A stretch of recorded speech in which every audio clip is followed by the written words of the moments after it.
میں پورے اسکول میں اکیلی غیر انگریزی بچی تھی، باقی سب وائٹ تھے اور یہ میرے لیے مشکل صورتحال تھی۔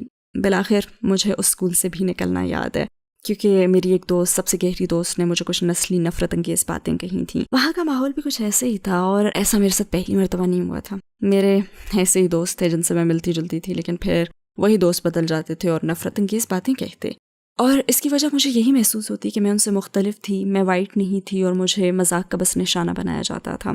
یہاں تک کہ میرے بولنے کے انداز کا بھی مذاق اڑایا جاتا، کیونکہ میرا لہجہ لندن والا تھا، جبکہ ایسیکس کا لہجہ لندن کے لہجے سے بہت مختلف ہے، تو اس کا بھی مذاق اڑایا جاتا۔ اور مجھ پہ یہ شدید احساس پیدا ہو گیا کہ میں تو دوسرے لوگوں کے لیے اجنبی ہوں۔ تقریباً 15 سال کی عمر سے ہی مجھے احساس ہونے لگا کہ میں سڑکوں پر پھرنے والے بے گھر بچوں میں سے ایک ہوں۔ مجھے محسوس ہوا کہ میں تو انہی میں گھل مل سکتی ہوں۔ بے گھر بچوں میں سے بہت سے بچے تھے جو ماں باپ کی علیحدگی اور دیگر مسائل میں پلے بڑے تھے، اور پھر میری زندگی میں وہ وقت بھی آیا جب میں شدت کے ساتھ وائٹ بننا چاہتی تھی۔ تب تک میری عمر شاید 20 سال ہو چکی تھی۔ میں پہلے بے گھری کے احساس اور اپنی شناخت کے بے پناہ مسائل سے گزر چکی تھی، اور مجھے خودکشی کے خیالات آتے تھے۔ بہت زیادہ غور اور سوچ بچار کرتی تھی میں، لیکن اس وقت اپنے ان عوامل کو میں بالکل سمجھ نہیں پائی تھی۔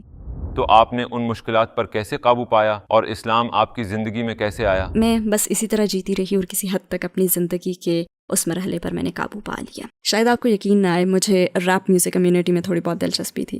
کچھ ریپرز جنہیں میں جانتی تھی انہوں نے مجھے اسلام کے متعلق بتانا شروع کیا۔ UK کی ریپ کمیونٹی میں بہت سے مسلمان ہیں۔ میں دراصل اس ریپ گروپ کے ساتھ ریپ ٹیون پر ایک گیت بنانے کا پلان کر رہی تھی، اور ان میں سے ایک نے مجھے اسلام کے متعلق بتانا شروع کیا۔ مزے کی بات تو یہ ہے کہ اس کے مطابق وہ مجھے پہلے بھی اسلام کے متعلق بتاتا رہا ہے، لیکن مجھے یاد نہیں تھا۔ اور سبحان اللہ، اس سے مجھے قرآن کی آیت یاد آتی ہے جہاں اللہ نے فرمایا ہے اس نے تمہارے دل پر مہر لگا دی ہے۔ مجھے کچھ بھی یاد نہیں تھا، مگر اس نے کہا کہ میں تمہیں اسلام کے متعلق بتانے کی، تمہیں دعویٰ دینے کی یا تمہیں اسلام سمجھانے کی کوشش کرتا رہوں، مگر تم، اور میں نے کہا مجھے تو کوئی بھی بات یاد نہیں ہے۔ تو مجھے وہ دائی یاد ہے جس نے مجھ سے حضرت عیسیٰ علیہ السلام کے خدا کا بیٹا ہونے اور یہ بات غیر معقول لگنے کے متعلق بات کی۔ یعنی اللہ پہلے ہی مجھ میں یہ احساس پیدا کر چکا تھا کہ حضرت عیسیٰ علیہ السلام خدا کے بیٹے نہیں ہو سکتے، اور جب اس ریپر نے کہا نا کہ یہ بات تو عقل سے بالا تر ہے اور اللہ کے ایک ہونے کو سمجھایا، تو میں بے اختیار کہہ اٹھی کہ واہ، یہ بات واقعی عقل میں آتی ہے۔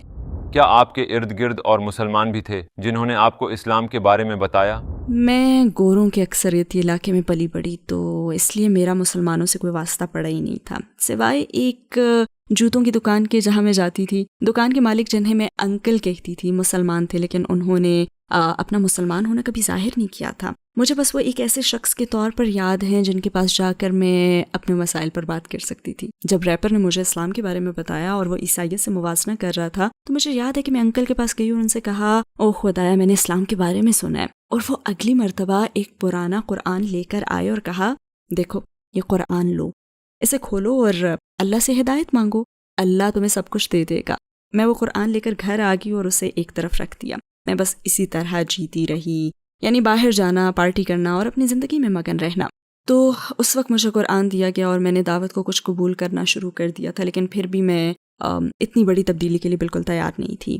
میں اب بھی پارٹی لائف سٹائل کو انجوائے کر رہی تھی، تب بھی مجھے میوزک میں کافی دلچسپی تھی، اس لیے میں یہ قدم نہیں اٹھانا چاہتی تھی۔ حالانکہ میرے اس یقین کی تو شروعات ہو گئی تھی اور اس وقت مجھے بھی یقین تھا کہ یہی سچ ہے۔ اسلام قبول کرنے کے حوالے سے آپ کے لیے ٹرننگ پوائنٹ کیا تھا؟ مجھے یاد ہے ایک دن مجھے فون کال آئی، کسی نے مجھ سے کہا کہ تمہیں اپنے والد کے فلیٹ میں جانا ہوگا۔ تو میں نے لندن کی جانب سفر کیا کیونکہ میں 6 میں تھی، اور وہاں پہنچ کر ان کے میں فلیٹ گئی تو میں نے دیکھا کہ ہر جگہ پولیس ٹیپ لگی ہے۔ میں نے فلیٹ میں جانے کی کوشش کی لیکن انہوں نے مجھے روک دیا، تو میں نے ان کے فون پر کال کی جسے کسی اور نے اٹھایا۔ سبحان اللہ، کسی نے جواب دیا، معذرت۔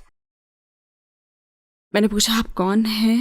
جواب ملا آپ کے والد کا فون ہمارے پاس ہے، انہیں 8 مرتبہ چاقو گھونپا گیا ہے اور وہ انہیں لوٹنے آئے تھے۔ وہ کسی اور کا روپ دھار کر فلیٹ میں داخل ہوئے، چاقو نکالا اور ان سے کہا کہ چلو سارا روپیہ ہمیں دے دو۔ اب میرے والد اسکیزوفرینیا کے مریض تھے، لہٰذا وہ آسانی سے سب دینے پر رضامند نہیں ہوئے اور بس وہاں پہ لڑائی ہونا شروع ہو گئی۔ ان لوگوں نے ان کے بازو میں چاقو مارا، 3 یا 4 مرتبہ ٹانگ میں گھونپا اور پھر ان کے دل میں گھونپا۔ میں ہسپتال میں اپنے والد سے ملنے گئی، 12 بجے ڈاکٹرز تبدیل ہوئے۔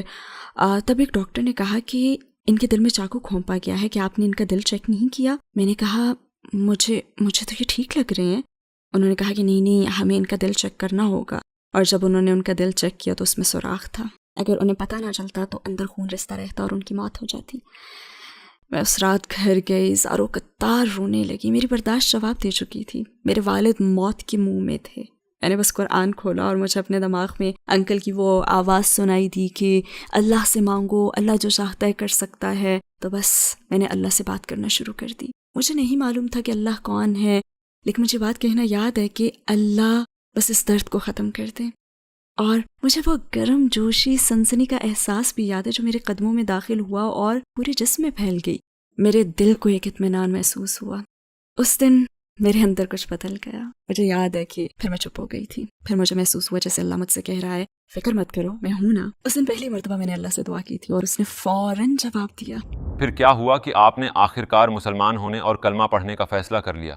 السلام علیکم بھائیوں اور بہنوں، ہمیں احساس ہوا ہے کہ ہمارے چینل پر 80% ناظرین بشمول اس ویڈیو کے ہمارے سبسکرائبرز نہیں ہیں. جیسا کہ آپ جانتے ہیں کہ ہم غیر منافع بخش تنظیم ہیں اور ہماری ویڈیو پر اشتہارات غیر فعال ہیں. ٹوورڈز ایٹرنیٹی صرف ایک یوٹیوب چینل ہی نہیں بلکہ ایک مدرسہ بھی ہے. یہاں ہم خود کو اور نوجوانوں کو اسلامی تعلیم سے آراستہ کرتے ہیں. لہٰذا ہمارے اس مطالبے کا واحد مقصد سچائی کو پھیلانا ہے. ہو سکتا ہے بظاہر یہ چھوٹا عمل لگے، لیکن انشاءاللہ یہ ہمیں لاکھوں لوگوں تک پہنچنے میں مدد کرے گا. آئیے اب لائک اور سبسکرائب بٹن پر کلک کریں اور ساتھ مل کر ٹوورڈز ایٹرنیٹی کا سفر کریں. پھر کیا ہوا کہ آپ نے آخرکار مسلمان ہونے اور کلمہ پڑھنے کا فیصلہ کر لیا؟ اگلے دن جب میں جاگی تو ایسا محسوس ہوا جیسے میں مسلمان ہو گئی ہوں. میں مان گئی تھی کہ خدا ایک حقیقت ہے اور یہ پہلی بار ہوا تھا کہ میں نے سچے دل سے اللہ کو تسلیم کیا تھا. تو میں نے اپنے ایک اور ریپر دوست سے رابطہ کیا اور وہ بھی اس ریپ گروپ میں ہی شامل تھا اور ہمارے درمیان ایک عجیب سا تعلق تھا. ہم کار میں مختلف جگہوں پر ملتے اور وہ مجھے اسلام کے بارے میں بتاتا اور بس پھر میں چلی جاتی تھی. تو میں نے اپنے اس دوست سے رابطہ کیا اور اس نے مجھے قبر کے عذاب کے بارے میں بتانا شروع کیا اور میں بری طرح سے خوفزدہ ہو گئی. لیکن میرا خوف اس طرح کا تھا کہ میں غیر مسلم رہ کر مرنا نہیں چاہتی تھی. اس وقت میرا وہ خوف جہنم دوزخ کی آگ کے لیے نہیں تھا بلکہ میں قبر کے عذاب سے خوفزدہ تھی کیونکہ یہ چیز میرے لیے بالکل نئی تھی اور بہت زیادہ ڈرا دینے والی تھی. پھر میں اگلے 3-4 دن بہت زیادہ جذباتی رہنے لگی. مجھے ہر روز بہت زیادہ رونا آتا. مجھے نماز آتی نہیں تھی مگر میں پڑھنے کی کوشش کرتی تھی. میں نماز پڑھنا بالکل نہیں جانتی تھی. میری نماز بس یہ ہوتی تھی کہ میں اوپر دیکھ کر اللہ سے باتیں کر لیا کرتی تھی. میں کبھی بھی مسجد نہیں گئی تھی. میں کبھی کسی ایسے مسلمان کو نہیں جانتی تھی جو پوری طرح سے اسلام پر عمل کرتا ہو. لہٰذا مجھے بہت سی باتوں کا کوئی علم ہی نہیں تھا. مجھے یاد ہے ایک دن میں اپنے دوست سے ملی. اس نے کہا میں تمہیں کچھ دکھانے کے لیے ایسٹ لندن لے جانا چاہتا ہوں. تو ہم گاڑی میں ایسیکس سے ایسٹ لندن گئے. شاید ہم گرین اسٹریٹ گئے تھے جہاں بہت سے حجاب اور عبایا بیچنے والے تھے. مجھے یاد ہے کہ اس نے میرے لیے ایک پول اوور حجاب خریدا. یہ بالکل ایک جراب کی طرح ہوتا ہے لیکن زیادہ کھلا. اسے بس کھینچ کر پہن لیا جاتا ہے. میں دکان میں گئی اور اسے پہن کر دیکھا اور اسے پہن کر نکلی اور کار میں بیٹھی. آئینے میں دیکھا اور بول اٹھی کہ واو یہ تو الگ سی چیز ہے، یہ مختلف ہے. مجھے محسوس ہوا کہ میں واقعی مسلمان ہونا چاہتی ہوں. حقیقی طور پر مجھے ایسا ہی محسوس ہوا. جب ہم الفرڈ کے راستے دوبارہ ایسکس آ رہے تھے تو وہ بھائی ایک جگہ رک کر کہنے لگا کہ مجھے نماز پڑھنی ہے. پھر وہ نماز پڑھنے چلا گیا اور میں نے باہر ہی بس تھوڑی سی دعا مانگی. میں نے اللہ سے دعا کی اور کہا پلیز مجھے مسلمان کر دیں. وہ مسجد میں گیا، اس نے نماز پڑھی اور واپس آ کر وہ کار میں بیٹھ گیا. پھر اس نے مجھ سے کہا ابھی یہاں امام نہیں ہے لیکن میں پہلے بھی کچھ لوگوں کو کلمہ پڑھا چکا ہوں. اگر تم بھی اندر جانا اور کلمہ پڑھنا چاہتی ہو تو تمہاری مرضی ہے، یا پھر کسی اور وقت امام کے آنے کا انتظار کر سکتی ہو. اب اس کی ذہانت دیکھیں کہ کیسے سارے کام کیے اس نے یہ نہیں کہا کہ چلو یہاں رکتے ہیں تم جا کر کلمہ پڑھ لو. اس نے فیصلہ مجھ پر چھوڑ دیا. وہ مجھے حجاب خریدنے کے لیے لے گیا، مجھے بتائے بغیر کہ یہ کیا ہو رہا ہے. مجھے میری مرضی سے حجاب پسند کروایا، مجھے کار میں بٹھایا اور مسجد کے باہر رک کر مجھے سوچنے کا موقع دیا. تب میں نے فوراً کہا کہ ہاں میں اندر جانا اور مسلمان ہونا چاہتی ہوں. پھر ہم مسجد کے اندر گئے جہاں پہلی چیز میرے ذہن میں یہ آئی کہ کرسیاں کہاں ہیں. مگر اندر جاتے ہی سب مجھے دیکھنے لگے کیونکہ اس جرابی حجاب کے باوجود میں نے کافی تنگ کپڑے پہنے ہوئے تھے اور میں حیران تھی کہ دوسرے لوگ ہمارے پیچھے کیوں آ رہے ہیں. میں سمجھ نہیں سکی اور سوچنے لگی کہ یہ ہو کیا رہا ہے، ان کا یہاں کیا کام ہے. کسی نے مجھے نہیں بتایا کہ مجھے گواہوں کی بھی ضرورت ہے. تو میں بس جا کر فرش پر بیٹھ گئی اور دوبارہ سوچنے لگی کہ ہم فرش پر کیوں بیٹھے ہیں. ہم سب ایک دائرے میں بیٹھ گئے اور پھر ایک بھائی نے مجھ سے مذہب کے بارے میں تھوڑی بہت بات کرنا شروع کی اور پوچھا کہ کیا میں پیغمبر صلی اللہ علیہ وسلم کو مانتی ہوں اور کیا میں اللہ کو مانتی ہوں. اور یہ کہنے پر یہاں آنے پر کسی نے مجبور تو نہیں کیا. ظاہر ہے میں نے کہا کہ میں ایمان رکھتی ہوں اور کسی نے مجھے مجبور نہیں کیا. اور پھر سبحان اللہ میں نے کلمہ پڑھا. میرے دوست نے مجھے کلمہ پڑھایا. سچی بات تو یہ کہ میں نے بہت ہلکا پھلکا محسوس کیا. وہ میرے برابر میں بیٹھا تھا، کہنے لگا مجھے ایسا لگ رہا ہے جیسے فرشتوں نے تمہیں گھیر لیا ہو۔ اور جب میں نے پہلی مرتبہ دعا کی تھی تو میں بہت ہی درد، صدمے اور افسردگی کی کیفیت میں تھی، لیکن یہ بہت سکون کا لمحہ تھا، یہ درد سے ریلیف تھا۔ آپ کے اسلام قبول کرنے پر آپ کے آس پاس کے لوگوں کا کیا ری ایکشن تھا؟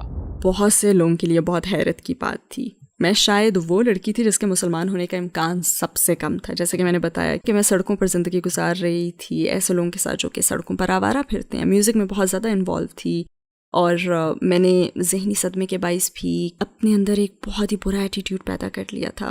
میرے والد اسکیزوفرینیا کے مریض تھے، لہٰذا کوئی کہہ ہی نہیں سکتا تھا کہ مرسیڈیز مسلمان ہو جائے گی۔ آپ نے نماز کیسے سیکھی اور پہلی مرتبہ نماز پڑھ کر آپ کو کیسا محسوس ہوا؟ میں نے آن لائن یوٹیوب سے نماز سیکھی، میں نے اسے مختلف مرحلوں میں سیکھا، اور میرے ایک دوست نے مجھے اس میں مدد دی۔ میں سورہ الفاتحہ کی ایک لائن پڑھتی، وہ وائس نوٹ کے ذریعے اسے بھیجتی اور وہ بتاتا کہ یہ صحیح ہے یا نہیں اور پھر میں ساری موومنٹس بھی دیکھ رہی تھی، اللہ اکبر کہنا اور سب کچھ میں دیکھ کر ساری موومنٹس کرتی تھی، جس میں مجھے کافی مشکل پیش آئی۔ ساری موومنٹ سیکھنا کافی مشکل کام تھا، اور یہ سیکھنا کہ کس موومنٹ میں کون سے الفاظ کہنے ہیں، عربی سیکھنا اور اس کے ساتھ ساتھ انگلش سیکھنا، یہ کافی پریشان کن تھا۔ لیکن مجھ میں اتنا جوش اور اتنا پیشن تھا کہ میں زیادہ سے زیادہ سیکھوں اور زیادہ سے زیادہ چیزوں پر عمل کروں۔ تو آہستہ آہستہ میں دین کے ان حصوں کو سمجھنا شروع کر رہی تھی جن کا مجھے کوئی علم نہیں تھا۔ مجھے یاد ہے کہ میں ہر نماز میں رو پڑتی تھی، میرا اتنا گہرا تعلق بن گیا تھا کہ بالکل ایسا لگتا جیسے اللہ سبحانہ و تعالیٰ میرے سامنے کھڑے ہیں، اور میں ہر نماز میں روتی تھی۔ مسلمان ہونے کے بعد آپ کو کون سے سب سے بڑے چیلنج کا سامنا ہوا؟ خود کو ڈھانپنا اور اس طرح کی چیزیں لائف سٹائل میں بہت بڑی تبدیلی لائیں۔ سنت کے مطابق لباس پہننا، اپنے بالوں کو چھپانا، جسم کو چھپانا، میں ان سب چیزوں کی عادی نہیں تھی، کیونکہ مجھے تو یہی معلوم تھا اور اسی سوچ کے ساتھ میں پلی بڑی تھی کہ جو آپ کا دل چاہے وہ پہنو۔ لہٰذا یہ ایک بہت بڑی تبدیلی تھی اور کئی سالوں تک مجھے اس میں کافی مشکل پیش آئی۔ آپ ان لوگوں کو کیا کہنا چاہیں گی جو اسلام پر غور کر رہے ہیں لیکن حجاب وغیرہ کی پابندیوں کی وجہ سے اسے قبول کرنے سے ڈرتے ہیں؟ اگر آپ مسلمان ہونے کے بارے میں سوچ رہے ہیں تو آپ کو اللہ کے ساتھ ایک تعلق قائم کرنے پر فوکس کرنا چاہیے۔ یہاں ہر عمل کا ایک ضابطہ ہے جس پر خاص انداز میں عمل کرنا آپ کو یہ سمجھنے میں مدد دے گا کہ آپ اپنے بالوں اور جسم کو کیوں ڈھانپتے ہیں، آپ کچھ مخصوص کاموں سے خود کو کیوں روکتے ہیں۔ تو میری آپ کے لیے یہی نصیحت ہوگی، مثلاً میں مسلمان ہونا چاہتی ہوں، میں اللہ پر ایمان رکھتی ہوں، میں پیغمبر صلی اللہ علیہ وسلم کی سنت کو مانتی ہوں، مگر میں اپنے بال نہیں چھپانا چاہتی، یا پھر لیکن میں یہ نہیں چھوڑنا چاہتی، یا میں وہ نہیں چھوڑنا چاہتی، تو یہ سب ہو جائے گا۔ جب آپ یہ تعلق قائم کریں گے تو تبدیلی آ جائے گی۔ آپ یقین کریں ایسی چیزیں بھی ہیں جنہیں چھوڑنے کا میں نے کبھی تصور بھی نہیں کیا تھا، جیسے خود کو ڈھانپنے کا میں تصور نہیں کر سکتی تھی، اور ساتھ ہی پارٹیوں میں نہ جانے کا تصور۔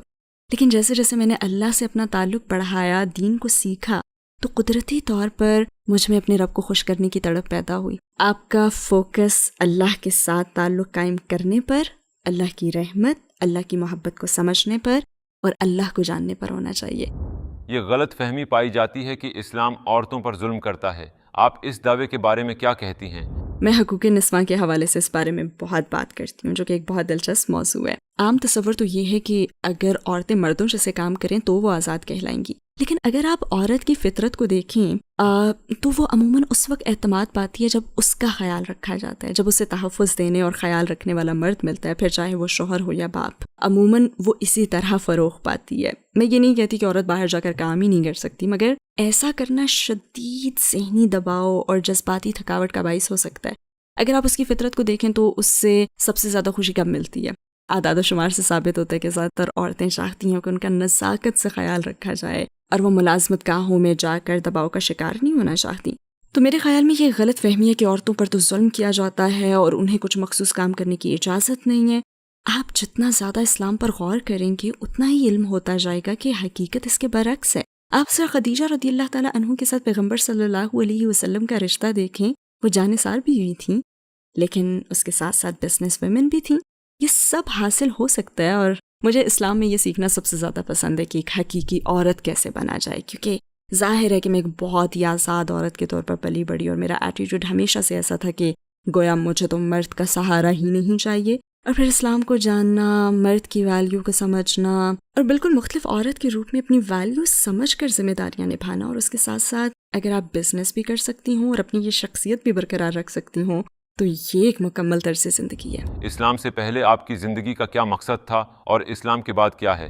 میں کہوں گی کہ اسلام سے پہلے میرا کوئی خاص مقصد نہیں تھا۔ میرا ایمانی رجحان وہی تھا جسے ہم UK میں یولو کہتے ہیں، یعنی یو اونلی لیو ونس، زندگی ایک بار ملتی ہے اس لیے زندگی کو بھرپور گزارو۔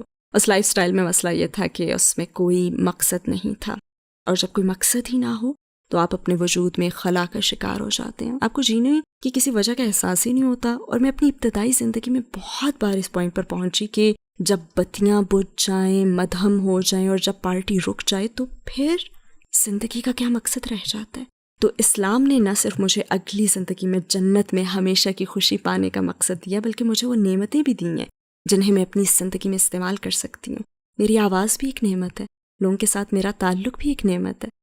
تو میں سمجھتی ہوں کہ اسلام میں آنے سے مجھے آخرت کے مقصد کے ساتھ ساتھ زندگی کا بھی مقصد ملا ہے۔ آخر میں اگر آپ کو دنیا کے تمام غیر مسلموں سے بات کرنے کا موقع ملے اور آپ کے پاس 1 منٹ ہو تو آپ انہیں کیا کہنا چاہیں گی؟ اسلام کو ایک موقع دو۔ میں اسلام کی تلاش میں نہیں تھی، لیکن جیسے ہی میں نے اسلام کو پایا تو ایک ناقابل تردید سچ سامنے آیا۔ جتنا میں نے اسلام کو جانا ہے، حقیقی اسلام کو، میڈیا میں تو بہت کچھ کہا جاتا ہے، بہت سی بری چیزوں کی کوریج کی جاتی ہے کہ اسلام کیا ہے یا مسلمان کیا ہے۔ حقیقی سچے اسلام کو ایک موقع دو، اسے سنو کہ یہ کیا کہتا ہے، اسے سمجھو، سوالات پوچھو، مسلمانوں کے بنیادی عقائد کو سمجھو، یہ سمجھو کہ حقیقت میں اللہ کون ہے، اور مجھے پورا یقین ہے کہ آپ کو ہدایت ضرور ملے گی انشاءاللہ۔